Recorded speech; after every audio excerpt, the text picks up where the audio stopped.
মানে আল্লাহকে ভয় করা, নিজের আত্মশুদ্ধি করা। যে ব্যক্তির অন্তরের ভিতরে তাকওয়া নাই, বিশ্বাস নাই, আত্মশুদ্ধি নাই, সেই কখনো মুমিন হতে পারে না, ঠিক না? যে মানুষের অন্তরের ভিতরে বিশ্বাস বলতে কিছুই নাই, তার আত্মাটার ভিতরে অসুস্থতা হয়ে গেছেন, যার আত্মার ভিতরে রোগ ধরে গেছেন, আপনি যদি আল্লাহকে যদি ভয় যদি না করেন, দুনিয়ার যতই কাজ করেন না কেন সব কিছু বিফল হয়ে যাবে, ঠিক না? এজন্য আপনি যখন কাজ করবেন আল্লাহর ভরসা করতে হবে। কার উপর?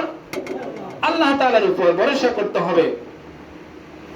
এই যে আল্লাহ রাব্বুল আলামিন আজকে কয়েকদিন যাবত আমাদেরকে বৃষ্টি দিয়েছেন, তাহলে আমরা বিশ্বাস করেছি সে মহান রব্বুল আলামিনের উপর, ঠিক না? আল্লাহ চাইলে আমাদেরকে সমস্ত কিছু মিসমার করতে পারে, আবার চাইলে আল্লাহ তাআলা আমাদেরকে সুন্দর জীবন গঠন করতে পারে। তাহলে সবকিছু ক্ষমতার মালিক কে? আল্লাহ তাআলা। তাহলে তাকওয়া মানে হচ্ছে আল্লাহকে ভয় করা। আল্লাহকে ভয় করে নামাজ পড়তে হবে, আল্লাহকে ভয় করে ইনসাফ করতে হবে, আল্লাহকে ভয় করে আপনি সমস্ত নবী রাসূলের অনুগত্য যেগুলো দেওয়া হয়েছে সবগুলো মানতে হবে। যদি অনুগত্য করা এবং আল্লাহকে ভয় করার মানে এই যে না সুযোগ পেলে আল্লাহকে ভয় করব, সুযোগ ফুরিয়ে গেলে আল্লাহকে ভুলে যাব, এটার নাম তাকওয়া না। এটার নাম কি?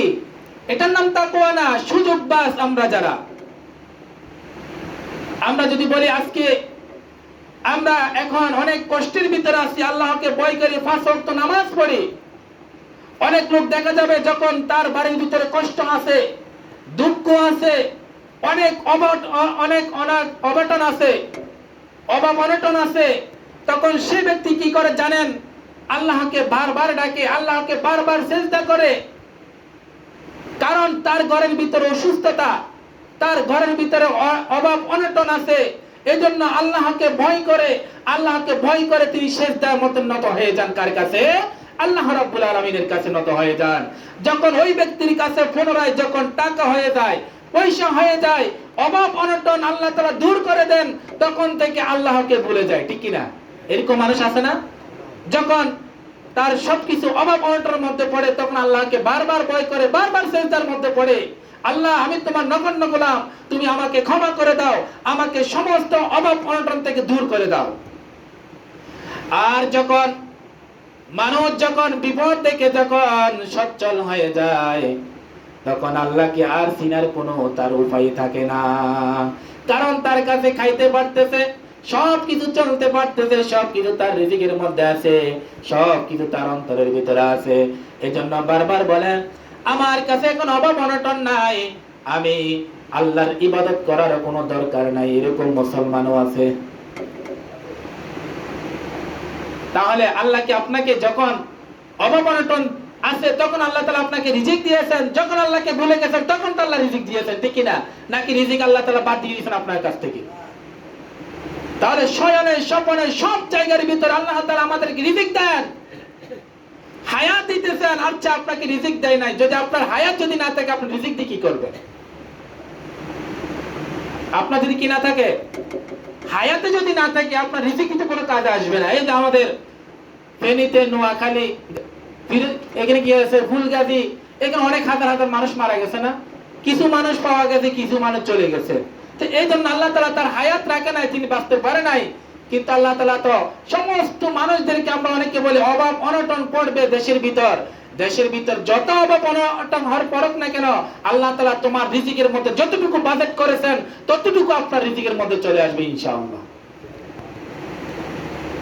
আপনার রিজিক আরেকজনে খাইতে পারবে না, আপনার রিজিক আরেকজনে নিতে পারবে না। এজন্য আপনি যতই কাজ করেন না কেন ভয় করতে হবে কাকে? আল্লাহকে ভয় করতে হবে, আল্লাহকে রাজি খুশি করতে হবে। যখন আপনি ভয় করেন, যখন আপনার অভাব অনটন ছিল তখন আপনি আল্লাহকে ভয় করেন, যখন আপনার অভাব অনটন নাই তখন আল্লাহকে ভুলে গেলেন, এটা হচ্ছে মুনাফিকি কাজ। এটা কিসের কাজ? মুনাফিকি কাজ। তাহলে আল্লাহ তাআলা আপনাদেরকে এতদিন পর্যন্ত খাওয়াইতেছে, পড়াইতেছে, সবকিছু করতেছে, আপনি কেন নামাজ পড়তে এগিয়ে যান না কেন? তাহলে বলতে হবে আপনার ভিতরে, অন্তরের ভিতরে আল্লাহর ভয়, আল্লাহর তাকওয়া আপনার ভিতরে নাই। তাকওয়া যদি আপনার বিশ্বাস স্থাপন করত, আত্মশুদ্ধি যদি আপনার যদি আত্মশুদ্ধির ভিতরে যদি পরিষ্কার থাকতো, তাহলে আপনি কি করতেন? আল্লাহকে অবশ্যই অবশ্যই ভয় করতেন। যে আল্লাহ রাব্বুল আলামিন আমাদের সুখে থাকেন, দুঃখে থাকেন, সব সময় থাকেন, আমরা তো তারই ইবাদত করতে হবে, তারই গুণগান গাইতে হবে, তার প্রশংসা করে আমরা শুরু করতে হবে। এই জন্য আল্লাহ তাআলা আমাদেরকে তাকওয়া অর্জন করে, তাকওয়া নিয়ে যেন আল্লাহ তাআলা আমাদের ঈমান নিয়ে যেন কবরে যেতে পারে, আল্লাহ তাআলা সেই তৌফিক দান করুক। আমরা সকলে বলি আমিন।